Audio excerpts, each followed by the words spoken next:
앞장 이사야 64장에서는 이사야가 이스라엘 남왕국 유다의 구원을 위해 하나님께 중보기도를 하였던 그런 내용이 기록되어 있었습니다. 나라가 하나님을 떠난 죄악으로 인해 멸망하게 될 것이 하나님으로부터 예언이 되었죠. 나라는 망하고 백성들은 바벨론의 포로로 끌려가게 될 것이었습니다.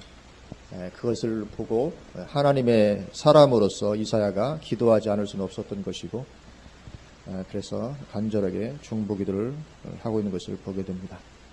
그래서 행여 나에게는 아무런 손해가 없을지라도 하나님의 사람이라면 이런 것을 바라보면서 중보기도하지 않을 수 없는 것이죠.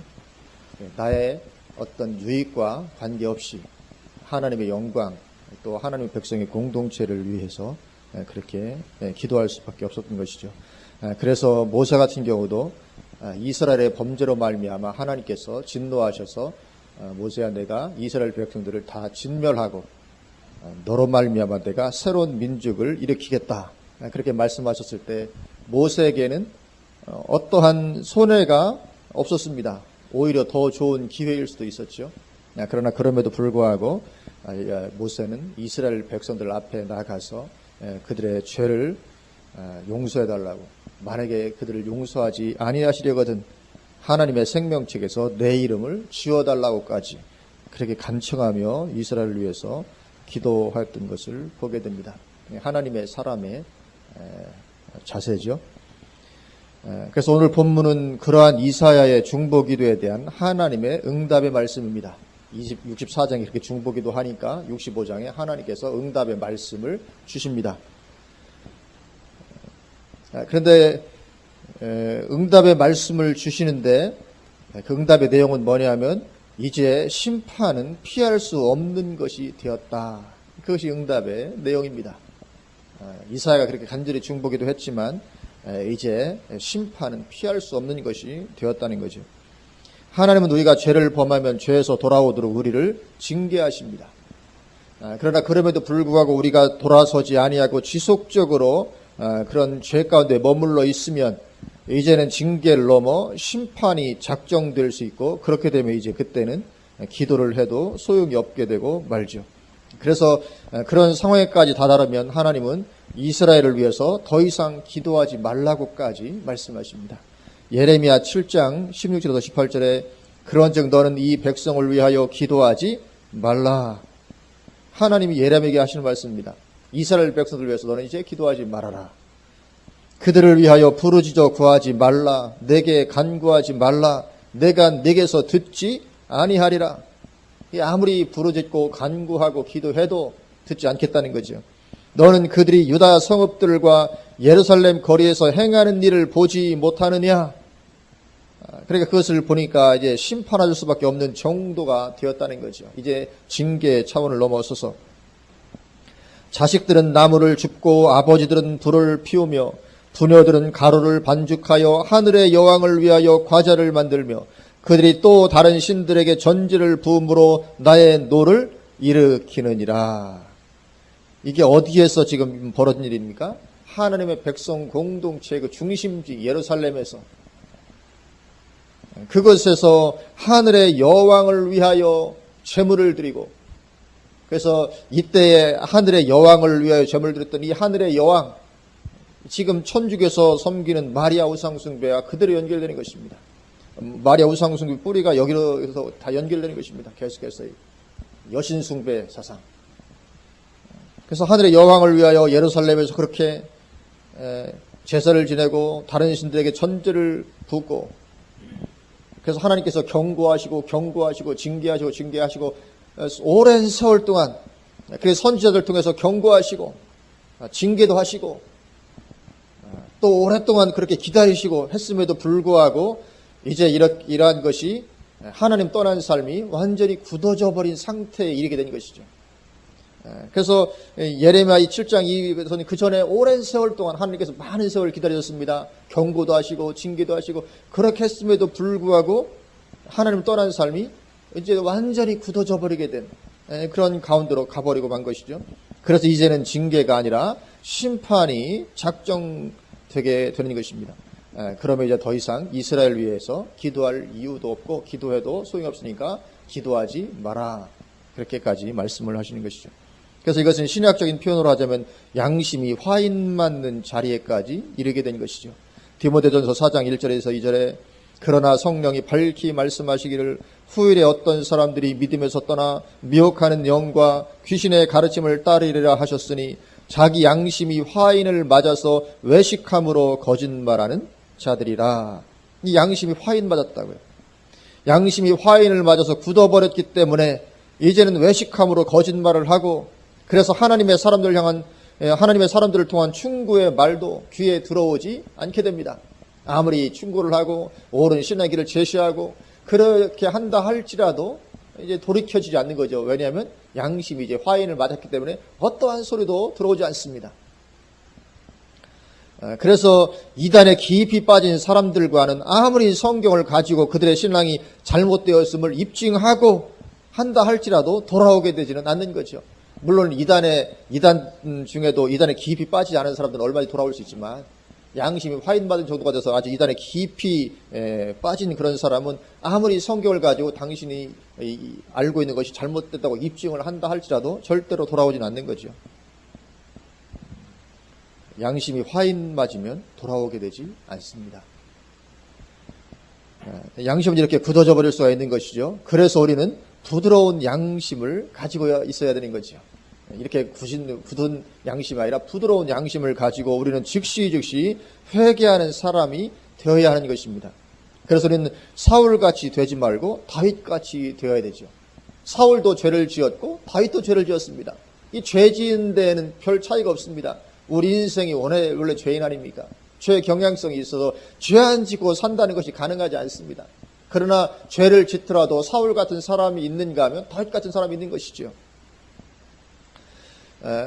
그래서 이 다윗은 사울과 다르게 죄를 지었지만 죄를 지적받자마자 부드러운 양심을 가지고 즉시 회개하는 것이죠.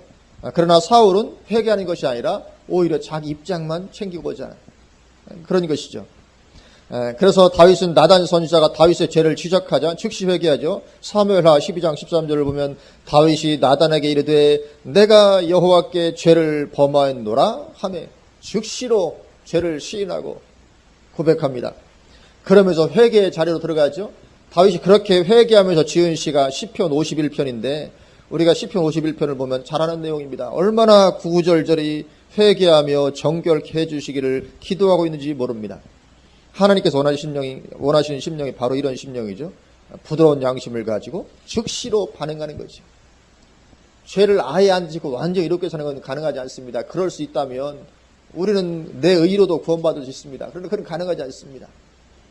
그러나 최소한 우리는 이런 부드러운 양심을 가지고 즉시로 죄를 깨달아질 때마다 제가 깨달을 때마다 돌이키고 회개하고 주님의 긍휼을 구하고 주님의 자비를 구하고 눈물로 주님 앞에 나아가고 이런 것이 필요한 거죠. 부드러운 양심을 가진 사람입니다.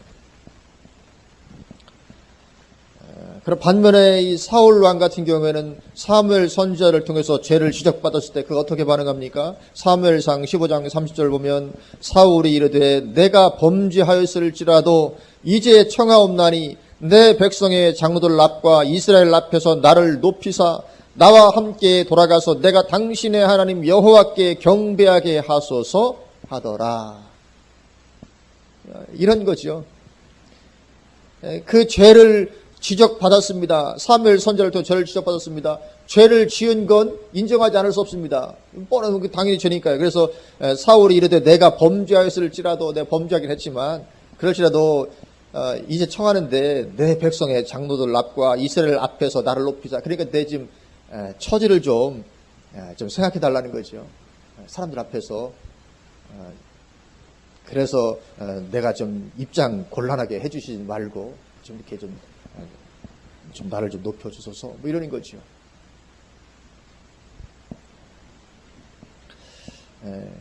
사울이 이렇게 반응을 하는데 회개하지 않죠. 회개하지 않고 자기 입장만 생각하죠. 그런데 오늘날 이 교계 지도자들 중에도 이런 반응을 보이는 경우가 많이 있는 것 같아요. 죄가 드러나고 죄를 지적받을 때 회개의 자리로 나아가기보다는 내 입장과 내 처지 그래서 변명하기 바쁘고 이런 것들이 흔히 있는, 어떻게 보면 지금도 교계 같은 어르신들 중에서도 이렇게 죄를 이렇게 드러나게 됐을 때 거기서 바로 꼬꾸라져서 내가 죄를 지었다고 하면 훨씬 좋을 텐데 그렇지 아니하고 이렇게 저렇게 입장을 이렇게 하고 여러 법을 동원하고 해서 이렇게 그런 부분들이 종종 보이는 것 같습니다. 사울의 이야기는 여전히 이 시대의 우리들의 이야기이기도 한 것이죠. 근데 그것은 결국은 우리를 망하는 자리로 인도하게 되고 만다는 것입니다. 결국은 우리를 망하게 합니다. 어떤 큰 죄를 지었더라도 바로 돌이켜서 주님 앞에 회개하고 나아가면 내가 그로 인해서 망신당할 수 있죠. 내 죄를 고백하겠을 때. 그럴지라도 그렇게 하면 뭔가 소망이 있는 것이죠. 우리는 얼마든지 망신도 당할 수 있고 그런 사람들인 줄 믿습니다. 내가 뭐 사람들 앞에서 늘 좋게 인정만 받아야 될 그런 내가 아니잖아요. 우리가 볼 때도. 그래서 그러한 차이, 다윗과 사울의 이 차이가 사울을 완전히 버림받고 망하게 만들었던 것이죠. 만약에 사울이 다윗처럼 그렇게 부드러운 양심을 가지고 즉시 회개하였더라면 하나님은 사울을 그렇게 버리시지는 않았을 거라고 틀림없이 생각이 됩니다. 아마도 하나님은 사울을 위대한 인물로 빚어주셨을 것입니다. 누구처럼? 다윗처럼. 만약에 다윗도 나단 선지자가 이렇게 죄를 지적했을 때 거기서 이제 발뺌하고 뭐 변명하고 이러면서 나아갔더라면 어쩌면 하나님께서도 다윗을 버렸을지 모르죠.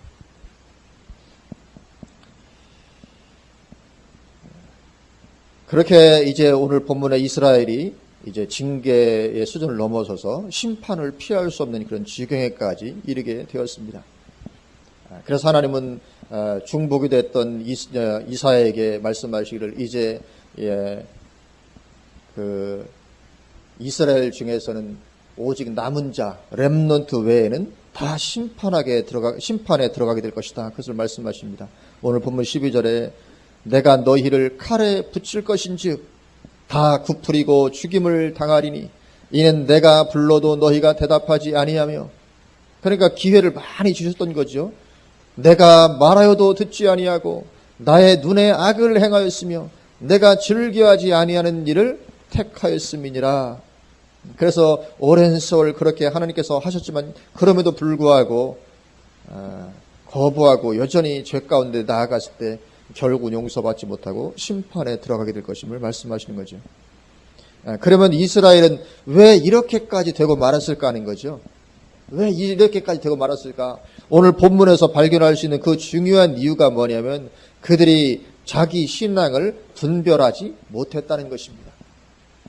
그들이 그것이 분명히 명백하게 분별하고 그러고 나서 이렇게 그럼에도 불구하고 진행했던 것이 아니라 그들이 자기 신앙을 제대로 분별하지 못했던 그런 요소가 있었던 거죠. 그러니까 그런 잘못된 길로 간다는 것을 인식하지 못하는 채로 그 길로 나아가는 그런 분별을 못했으니까요. 4절 5절 보면 이렇게 말씀합니다. 4절 그들이 무덤 사이에 앉으며. 이스라엘 백성들이 무덤 사이에 앉습니다. 이게 무슨 말일까요? 무덤 사이에 앉는다는 게 이 죽은 자의 혼령을 찾는 거죠. 죽은 자의 혼령으로부터 뭔가 계시를 받고 뭔가 어떤 능력을 받아서 영매가 되고자 하는, 말하자면 뭐 무당 점쟁이 같은 그런 영매가 되고자 하는, 그래서 무덤 사이에 앉아 있는 것입니다. 오늘날에도 마이클 잭슨 같은 그 유명한 가수들이 귀신의 영감을 받기 위해서 그렇게 무덤 사이에서 거한다 이런 얘기들이 있죠. 그 마이클 잭슨도 무덤에 아주 자주 갔다는 얘기. 오늘 지금 살아있는 팝 가수들도 그렇게 한다는 얘기들이 종종 들리고 있습니다. 어쨌든 귀신 충만 받으려면 이렇게 하는 것이죠. 귀신 충만 받으려면 이렇게 무덤 사이에 앉고 이런 공동묘지를 찾아가든지, 그 산에 이렇게 다니다 보면 무당들 왜 그 굿하려고 하는 그런 장소들이 있잖아요. 그런 장소들 보면 능선상에는 절대로 없습니다. 항상 골짜기 음침한 곳. 그런데 있지 아주 밝은 곳에는 절대 없습니다. 무당, 어떤 굿당 이런 것이. 반면에 이제 우리 그 기독교계에서 이제 산기도 할 때, 산기도 하시는 목사님들은 전부 다 능선에서 해야 된다고 하죠. 골짜기에서 하지 마라. 골짜기에서 사는 것이 아니다. 능선에 올라가서 전망 좋은데 이런 데서 이렇게 산기도 해야지. 그 골짜기에서는 하는 것이 아니다. 이런 얘기들을 하더라고요. 어떻게 그렇게 무덤 쌓였습니다. 또 은밀한 처소에서 밤을 지내며, 이 은밀한 처소는 이방 신상을 안치해둔 그런 장소, 은밀한 장소를 말합니다. 거기서 뭐 합니까? 역시 밤을 지셉니다. 귀신들은 주로 밤에 영감을 주는 모양이에요. 밤을 지새며. 그런데 지금 누가 이렇게 하는 것입니까? 하나님의 백성들이 이렇게 하고 있습니다. 하나님의 백성들이 무덤 사이에 찾아가서 뭔가 귀신들로부터 뭔가 능력을 얻기를 원해요. 그렇게 무덤 사이에 가서 앉아있고 은밀한 곳에서 밤을 지내고 이렇게 하는 것입니다. 또 돼지고기를 먹으며 가증한 것들의 국을 그릇에 담으면서, 그러니까 하나님의 율법을 어기는 것입니다. 하나님의 율법을 어기고 이방 풍습을 따르는 가운데 있는 것입니다. 그런데 그렇게 하면서도, 그러면서 어떻게 합니까? 5절 보면 사람에게 이르기를 너는 내 자리에 서 있고 내게 가까이 하지 말라. 나는 너보다 거룩함이라 하나니. 그러니까 지금 그렇게 온갖 우상숭배 가운데 빠져 있고 밤이면 무덤가에서 거하고 이렇게 하면서, 그렇게 하나님 말씀 버리고 이방 풍습을 따르고 그렇게 하면서도 자신들이 지극히 거룩한 사람이라고 착각에 빠져 있는 거죠. 내가 지금 하나님을 잘 믿고 있다는 것입니다. 내가 얼마나 하나님 잘 믿고 거룩한지 아느냐. 그러니까 너는 내게 가까이 하지 마라. 나는 너보다 내가 거룩하다. 이런 착각 가운데 빠져 있다는 거죠. 이건 얼마든지 가능합니다. 이렇게 되는 것이죠. 이 분별력을 완전히 상실해버린 것이죠. 아니 그래도 하나님의 백성들인데 어떻게 그렇게 분별력을 잃어버리고 이렇게까지 할 수 있을까, 그렇게 생각될지 모르지만, 우선은 그때는 당시에는 지금과 달리 성경책이 없었죠. 이 당시에는 성경책이라는 것은 보통 귀한 것이 아닙니다. 두루마리로 되어 있어서 이거는 아주 희귀한 것입니다. 그래서 당시에 이 이스라엘 백성들은 몇몇 지도자들의 가르침에 전적으로 의존할 수밖에 없었습니다. 말하자면 지금 천주교의 상황과 거의 비슷하다고 보면 됩니다. 지금 천주교는 성경보다 교황의 발언이 더 권위가 있습니다. 교황의 말이 성경 위에 있습니다. 왜냐하면 교황은 예수 그리스도의 대리자이기 때문에 교황 무오설, 천주교는 교황 무오설을 취하고 있거든요. 교황에게는 오리가 없다. 교황 무오설입니다. 그래서 성경과 교황의 말이 대치가 된다. 그러면 당연히 교황 말이 옳은 것이 되는 것입니다. 지금 천주교가 그렇습니다. 불과 얼마 전까지만 해도, 1세기 전까지만 해도 아마 그랬죠. 제가 정확한 연도를 모르겠는데 천주교에서는 성도들이 성경 읽는 것이 법으로 금지되어 있었습니다. 절대로 못 읽겠죠. 그러니까 그러한 지도자들이 타락하게 되면 백성들은 당연히 제대로 된 신앙의 길을 아는 것이 불가능했습니다. 몇몇 지도자들이 타락해서 지금 바알신을 섬기는 것이 옳은 신앙이다.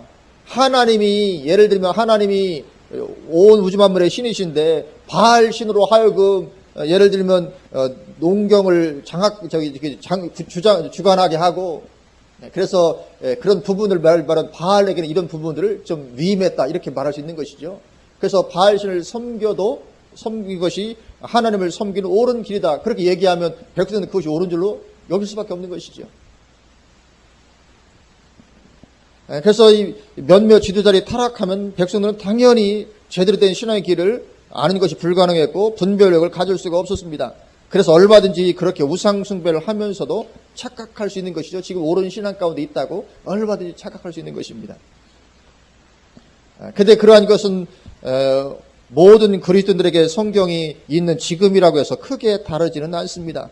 지금도 여전히 유명한 신학자나 목사님들의 성경 해석은 무비판적으로 수용하기 때문에 그렇습니다. 저 같은 개척교회 목사하는 말은 쉽게 무시합니다. 그러나 유명한 목회자나 신학자들이 한 말은 굉장한 권위가 있습니다. 지금도 오히려 성경보다 더 권위가 있죠.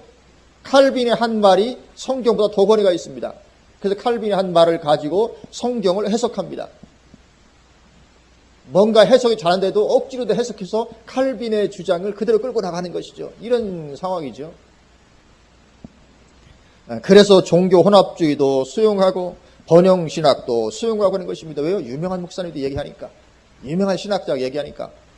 성경과 달라도 그것을 수용하는 것입니다. 분별력이 없기 때문에 그런 것이죠. 그래서 우리가 정확한 분별력을 가지고 있는 것이 얼마나 중요한지 모르는 것입니다. 그래야 망하지 않을 수 있는 것이죠. 그래서 우리는 날카로운 분별력을 가지고 나의 신앙을 자주 성경에 비추어 보고 그래서 돌이키고 해야 될 줄로 믿습니다. 근데 계속 이런 작업이 계속 있어야 됩니다. 그렇게 하지 아니하고 그냥 두면 반드시 그 잘못된 신앙으로 굳어지기 때문에 그렇습니다. 잘못된 신앙의 길에 계속 있으면 그것이 결국은 굳어져 버립니다. 그러면 그것이 잘못됐다는 것도 인식하지 못하고 결국은 그 위에 서서 그냥 살아가게 되는 것이죠. 그래서 우리는 자주 성경에 비추어서 정말 이것이 옳은가? 비추어보고 또 비추어보고 늘 그런, 그래서 저 잘못된 부분이 발견되면 돌이키고, 그래서 굳어지기 전에 살피고, 그래서 항상 참된 신앙 위에 서 있도록 애를 써야 되는 것이죠. 그렇게 하지 않으면 이스라엘 백성들은 참 감람나무인데도 그렇게 빗나갔다면 돌 감람나무인 우리는 훨씬 더 쉽게 참된 신앙에서 떠나게 되어 있기 때문에 그렇습니다. 참 감람나무도 그렇게 신앙에서 떠나갔다면 돌감나무 더 쉽게 떠나갈 것이다. 반대로 접붙임 받는 것도 참 감람나무는 돌감람나무 우리보다 더 쉽게 접붙임도 받게 될 거다. 사도 바울이 말하는 것처럼 그렇게 되는 것이죠. 그래서 로마서 11장 20절에서 21절에 옳도다 그들은 믿지 아니함으로 꺾이고 너는 믿음으로 섰느니라. 높은 마음을 품지 말고 도리어 두려워하라. 그러니까 이스라엘에 대해서 높은 마음 품는 사람들이 있어요. 저들은 버림받았고 나는 이 섰다 믿고, 그러나 그렇게 높은 마음 품지 마라. 하나님이 원 가지들도 아끼지 아니하셨은즉 너도 아끼지 아니하시리라. 우리도 버림받을 수 있다는 것입니다.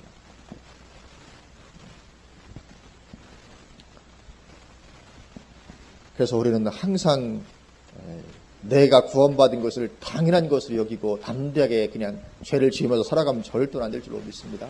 항상 이 두렵고 떨리는 마음으로 구원을 이루라는 사도 바울 말씀처럼 그렇게 두렵고 떨림으로 정말 성경을 통해서 나를 비춰보고 참된 신앙의 길을 추구하고 달려가고 해야 하는 자세가 있어야 될 줄로 믿습니다. 그런데 그렇게 자기 신앙을 분별하지 않고 잘못된 길을 가다가 망하는 사람은 신앙생활을 하되 그 신앙의 길을 성경에서 찾고자 애쓰지 않고 자기 생각을 따라 신앙생활을 한다는 것이죠. 항상 성경에서 길을 발견하려고 애를 써야 되는데 그렇게 하지 않고 그냥 내 생각을 따라서 살아간다는 것이죠. 오늘 본문 2절입니다. 본문 2절 내가 종일 손을 펴서 자기 생각을 따라 옳지 않은 길을 걸어가는 패역한 백성들을 불렀나니, 여기 패역한 백성들이 이스라엘 백성들이죠. 근데 이스라엘 백성들이 어떻게 살았다고요? 자기 생각을 따라서 살았다. 자기 생각을 따라. 이처럼 신앙생활을 한다고 하지만 자기 생각을 따라 하는 것이 타락한 신앙입니다. 오늘날도 이런 신앙 굉장히 많습니다. 자기 생각을 따라서 그냥 신앙생활을 하는 것이죠. 참된 길을 찾고자 애쓰지 않는 것입니다. 우리는 정말 무엇이 참된 신앙인지 찾고자 애쓰는 그런 가운데 있어야 됩니다. 대충 덮어놓고 내 생각대로 그냥 누가 뭐라고 하고 말고 나는 내 길을 간다. 그러면서 그냥 생각을 따라 살아가는 것은 대단히 위험한 것이죠. 우리 신앙의 기준은 하나님의 말씀이지 자기 생각이 아닌 것이죠. 그래서 우리는 선입견도 버리고 항상 성경에서 길을 찾고자 해야 하는 것입니다. 정말 선입견도 버려야 됩니다. 선입견도 버려야 됩니다. 근데 오늘날 참 이 선입견은 얼마나 안 버리는지 모릅니다. 예를 들면 한번 칼빈주의로 굳어지면 절대로 그 선입견 안 버립니다. 굉장히 안타까웠지만 그렇습니다.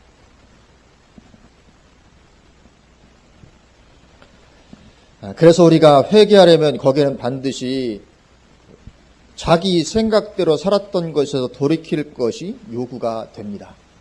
회개하려면 회개에는 어떤 내가 죄를 지었습니다. 그것뿐만 아니라 이 내 생각대로 살았던 거기에서 돌이킬 것이 요구가 되는 것이죠. 그래서 이사야 55장 6절 7절을 보면 너희는 여호와를 만날 만한 때에 찾으라. 가까이 계실 때에 그를 부르라. 악인은 그의 길을, 불의한 자는 그의 생각을 버리고 여호와께로 돌아오라. 그리하면 그가 긍휼히 여기시리라. 우리 하나님께로 돌아오라. 그가 너그럽게 용서하시리라. 이처럼 회개에는 자기 길, 자기 생각에서 돌이키는 것이 있어야 되는 것이죠. 그래서 우리는 내 생각이 나를 지배하는 것이 아니라 하나님의 말씀이 나를 지배하도록 늘 말씀 충만해야 할 줄로 믿습니다. 우리는 얼마든지 쉽습니다. 이스라엘 백성들보다. 우리는 성경에 항상 있으니까요. 그래서 이 하나님의 말씀에 지배받는 삶을 살아야 내 생각대로 내 길을 가는 것에서 우리가 벗어날 수 있게 될 줄로 믿습니다. 그래서 자기 생각에 사로잡혀 있는 사람은 하나님께서 아무리 돌아오라고 소리쳐도 그저 자기 길을 가는 것이죠. 그래서 2절을 다시 보면 내가 종일 손을 펴서, 그러니까 하나님께서 안 부르신 것이 아닙니다. 잘못된 길, 자기 생각대로 길을 갈 때 하나님께서 가만히 있는 것이 아니라 종일 손을 폈다고 말씀하시잖아요. 내가 종일 손을 펴서 자기 생각을 따라 옳지 않은 길을 걸어가는 패역한 백성들을 불렀나니. 그러니까 종일토록 부르시는 겁니다. 하나님께 부르시고 또 부르시고, 제발 그거 잘못된 길이다, 그게 옳은 길이 아니야, 부르고 종일 손을 펴고 그렇게 부르셨다는 거죠. 그렇게 부르심에도 불구하고 여전히 자기 길을 갔다는 것입니다. 여전히. 그러니까 신앙생활을 하면서도 자기 생각에 여전히 사로잡혀 있는 것이죠. 그래서 하나님께서 부르셔도 소용이 없습니다. 하나님께서 아무리 불러도 소용이 없어요. 왜냐하면 마음으로 이미 다 그냥 굳어져 있으니까. 그러면 하나님은 어떻게 부르십니까? 종일 손을 펴서 부르시는데, 하나님께서 부르시는 가장 대표적인 방법은 하나님께서 세우신 참된 하나님의 종들의 외침을 통해서죠. 하나님은 참된 종들을 보내서 참된 신앙의 길을 외치게 하십니다. 과거로 보면 이사야나 예레미야나 이런 참된 종들을 통해서. 그러나 참된 종들의 그 외침에 이 백성들이 반응하지 않는 것입니다. 종일 하나님께서 해도 소용이 없는 것입니다. 그래서 이 참된 종들의 외침은 백성들에게는 인기가 없었습니다. 백성들은 그들의 말은 듣기 싫어하고 오히려 거짓 선지자, 거짓 선생들의 말을 더 달콤하게 들었죠. 그리고 그것은 마지막 때에도 역시 똑같을 것이라고 말씀합니다. 그리스도인들도 사역을 따를 스승을 많이 두게 됩니다. 디모데후서 4장 3절 4절에 때가 이르리니 사람이 바른 교훈을 받지 아니하며 귀가 가려워서 자기의 사역을 따를 스승을 많이 두고 또 그 귀를 진리에서 돌이켜 허탄한 이야기를 따르리라, 그렇게 말씀합니다. 여기 보면 자기의 사역을 따를 스승을 많이 둘 것이다, 그렇게 말씀합니다. 사역을 따를 스승, 자기의 사사로운 욕심, 내 욕심 채워줄, 그래서 사역을 맞추어주는 설교자를 좋아한다는 거죠. 그들을 스승으로 삼는 것이죠. 그런 설교에 아멘이 터져나오는 것입니다. 내 속에 있는 이 욕심을 타당화시키고 그런 부추기는 그런 어떤 번영신학교 이런 설교에 아멘이 터져나오고 그런 설교를 들으면 은혜가 되는 것 같은 것이죠. 그들의 가르침을 즐겨 듣는 것입니다. 마지막 때 그렇게 될 거라고 말씀합니다. 그리스도인들이 자기의 사역을 따를 스승을 많이 둘 것이다. 그렇게 이스라엘은 분별력이 없이 자기 생각을 따라 우상숭배의 길로 나아갔습니다. 그래서 이제 대다수가 심판에 들어갑니다. 물론 전부 다 심판에 들어가지는 않습니다. 대다수가 심판에 들어가고 소수의 남은 자들만이 구원을 받게 되는 것이죠. 항상 소수의 남은 자는 항상 있으니까요. 그래서 8절 9절에 여호와께서 이와 같이 말씀하시되 포도송이에는 즙이 있으므로 사람들이 말하기를 그것을 상하지 말라 거기 복이 있느니라 하나니 나도 내 종들을 위하여 그와 같이 행하여 다 멸하지 아니하고, 내 종들을 위해서 그같이 해서 다 멸하지 않을 것이다. 내가 야곱에게서 씨를 내며 유다에게서 나의 산들을 기업으로 얻을 자를 내리니, 다 멸망시키지 않는 거죠. 기업으로 얻을 자를 냅니다. 내가 택한 자가 이를 기업으로 얻을 것이요 나의 종들이 거기에 살 것이라. 그래서 이렇게 소수의 종들만을 멸하지 아니하시고 남기십니다. 그리고는 그들만이 하나님의 은총과 축복을 누리게 되죠. 13절에 보면 이러므로 주 여호와께서 이와 같이 말씀하시니라 보라 나의 종들은 먹일 것이로되 너희는 줄일 것이니라. 여기 보면 나의 종들이 있고 너희가 있습니다. 여기 너희가 누굽니까? 이스라엘 백성들입니다. 여기 너희는 이방인이 아닙니다. 이스라엘 백성들, 나의 종들, 그러니까 나의 종들은 소수의 남은 자들입니다. 그래서 나의 종들은 먹을 것이로되 너희는 줄일 것이니라. 나의 종들은 마실 것이로되 너희는 갈할 것이니라. 보라 나의 종들은 기뻐할 것이로되 너희는 수치를 당할 것이니라. 그러니까 이스라엘 백성들이라도 이 심판에 들어갈 이 사람들 완전히 망하는 것이죠. 그리고 소수의 남은 자들, 택함 받은 종들만이 그렇게 하나님의 은총과 축복을 누리게 됩니다. 먹고 마시고 기뻐하게 되는 것이죠. 그래서 우리는 하여튼 이 남은 자의 자리에 우리가 있어야 될 줄로 믿습니다. 이 이스라엘 백성들 때, 이때에도 구약시대라든지 마지막 때도 똑같다고 말씀합니다. 마지막 때에도 교회 안에서 소수의 남은 자들만 구원에 들어가게 됩니다. 교회 안에 있는 그리스도인들 전부 다 구원에 들어가게 되지 않습니다. 다수는 망합니다. 그렇게 하려면 어떻게 됩니까? 반드시 내 생각을 버리고 늘 내 신앙을 분별해서 돌이키는 신앙이 돼야 되죠. 왜냐하면 오늘날도 많은 사람들이 자기 신앙을 분별하지 못하고 구원받을 줄로 착각하는 가운데 있기 때문에 그렇습니다. 오늘날도 교회 다니는 사람들 거의 다 자기가 구원받을 거라고 지금 생각하고 있을 거라고요. 심판에 들어가겠고 지옥에 가게 될 사람들조차도 자기 신앙을 분별하지 못하고 구원받을 것으로 여기고 있다는 거죠.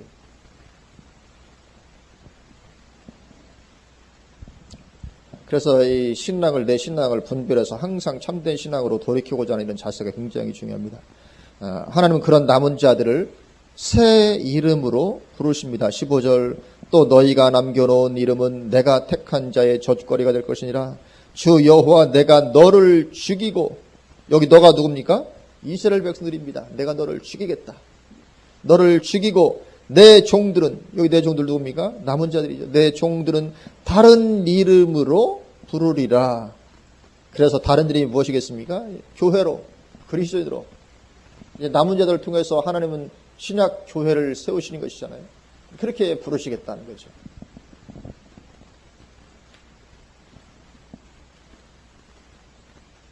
그리고 우리가 그렇게 이스라엘 대신 택함을 받은 하나님의 종들인 줄로 믿습니다. 이 남은 자가 바로 우리입니다. 우리 이제 택함 받은 하나님의 백성인 거죠. 진짜 축복받은 사람들인 줄로 믿습니다. 우리가 정말 이 시대에 태어나서 하나님의 은혜를 받고 하나님의 자녀로서 신앙생활을 하게 됐다는 것이 얼마나 놀라운 축복인지 모르는 것이죠. 그러나 그렇다 할지라도 우리가 너무 자긍하지 말아야 될 것은 우리도 똑같은 길로 갈 수 있기 때문이다 하는 거죠. 그것도 이스라엘 백성들보다 훨씬 더 쉽게 잘못된 길로 빠질 수 있기 때문에 그런 것입니다. 우리는 훨씬 더 본질에서 벗어나기 훨씬 더 쉽습니다. 이스라엘 백성들보다. 그리고 그렇게 참된 신앙으로 남아있던 하나님의 종들은 이제 어떻게 됩니까? 새하늘과 새 땅의 축복으로 들어가게 되는 것이죠. 그 17절, 18절 보라 내가 새하늘과 새 땅을 창조하나니 이전 것은 기억되거나 마음에 생각을 하지 아니할 것이라. 너희는 내가 창조하는 것으로 말미암아 영원히 기뻐하며 즐거워할지니라. 보라 내가 예루살렘을 즐거운 성으로 창조하며 그 백성을 기쁨으로 삼고. 누가 이곳에 들어갑니까? 남은 자들, 참된 신앙으로 남은 자들을 하나님 새하늘과 새 땅으로 인도해 들이신다고 말씀하는 것입니다. 그러나 하나님의 택한 이스라엘은 자기의 생각을 따라가다 망하고 말았습니다. 그리고는 택함 받지 못했던 이방인들이 하나님께로 돌아오게 되고 이 엄청난 축복을 누리는 가운데로 들어가게 되는 것이죠. 그래서 오늘 본문 1절에 보면 1절에 나는 나를 구하지 아니하던 자에게 누굽니까? 이방인 우리를 말하는 거죠. 구하지 않았던 자에게 물음을 받았으며 나를 찾지 아니하던 자에게 찾아냄이 되었으며 내 이름을 부르지 아니하던 나라에 내가 여기 있노라 하였노라. 결국은 이방인들이 엄청난 축복을 누리는 가운데로 들어가게 된다는 거죠. 원래 택함 받았던 사람들은 다 버림받고 소수의 남은 자에는, 그리고 택함 받지 못했던 자들이 오히려 이런 엄청난 축복 가운데로 들어가게 되는. 그런데 이런 현상은 지금도 여전히 반복되고 있습니다. 신앙생활을 오래 했다고 하는 사람들이 계속 자기 생각대로 살다가 이스라엘의 길로 행하는 것은 오늘날에도 그대로 이루어지고 있습니다. 안타깝지만. 그리고 하나님께 쓰임받는 주역이 계속 바뀌는 것입니다. 그렇게 한때 정말 하나님과 동행하면서 신앙생활을 잘했던 사람이 계속 죽는 순간까지 쫙 그렇게 하면 좋은데 그런 일이 잘 일어나지 않습니다. 신앙생활을 오래 하면 왜 그런지 자꾸만 신앙이 탁월한 것들 올라가야 될 텐데 그렇지 않고 자꾸만 빗나가게 돼서 결국은 이스라엘의 길로 행하는 일들이 부직이 있습니다.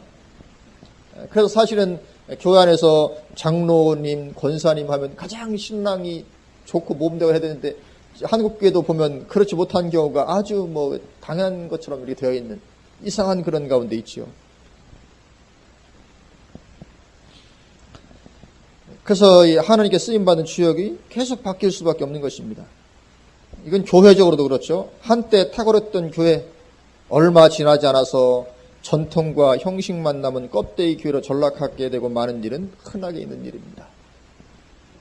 물론 사람은 많이 모이고 프로그램은 있지만 이미 계시가 나오는 에베소 교회나 뭐 이런 교회처럼 사대 교회나 라오디게 교회나 이런 교회처럼 그렇게 전통과 형식은 남아있지만 실제적으로 영적으로는 껍데기뿐. 그런 교회로 바뀌게 되는 일은 흔하게 있는 일입니다. 한때 탁월했던 교회라 할지라도. 그건 국가적으로도 마찬가지죠. 개인적으로나 교회적으로나 국가적으로도 하나님의 은혜를 입는 국가는 계속 바뀌어가죠. 한 국가가 오래 지속해서 그렇게 하나님의 은혜 가운데 머물러 있지는 참 못합니다. 유럽 교회, 유럽 국가들 다 그렇게 영적으로 얻어졌죠. 미국 그렇죠. 한국도 불과 얼마 되지 않아서 이렇게 무너져가고 있죠. 우리 개인적으로 때는 개인적으로도 신앙이 오래 10년, 20년, 30년 되면 계속 탁월해지면 좋은데 그렇게 되지 않는 경우가 흔히 있는 것이죠. 그래서 우리는 우리 생각을 버리고 늘 나의 신앙을 분별해서 항상 새롭고 항상 신선한 신앙을 유지해야 될 줄로 믿습니다. 늘 새로워야 됩니다. 늘 신선해져야 되고 신선한. 그래서 헨리 블레이카 목사님 쓴 책처럼 뭐 신선한 기름 부음 있는 것처럼 우리는 항상 새롭고 항상 신선해야 될 줄로 믿습니다. 우리 신앙이. 고인물은 썩기 마련이죠. 그래서 지금의 내 신앙이 안 좋으면 반드시 신앙은 타락하고 변질됩니다. 우리는 반드시 내가 지금 신앙이 좋다 할지라도 거기에 만족하게 되면 반드시 그 신앙은 변질되고 타락하게 되어 있습니다. 우리는 항상 새로워지고 신선해져야 되는 것이죠. 절대로 우리가 가만히 있으면 안 될 줄로 믿습니다. 계속 새로워지고자 하고 계속 신선해지고 뭔가 계속 그렇게 해야 우리 신앙은 유지가 되고 성장할 수 있는 것이죠. 안주하면 그 순간부터 우리 신앙은 반드시 퇴보하기 시작하고 변질되고 타락해가기 시작을 하는 것입니다. 그래서 우리는 주님 오시는 그날까지 그냥 안일함 가운데 있어서는 절대로 안 될 줄로 믿습니다. 달마다 우리는 달려가고 특별히 하나님 말씀을 통해서 우리 신앙을 늘 분별해서 정말 참된 신앙 가운데 우리가 항상 머물러 있어야 될 줄로 믿습니다. 아멘. 기도하시겠습니다.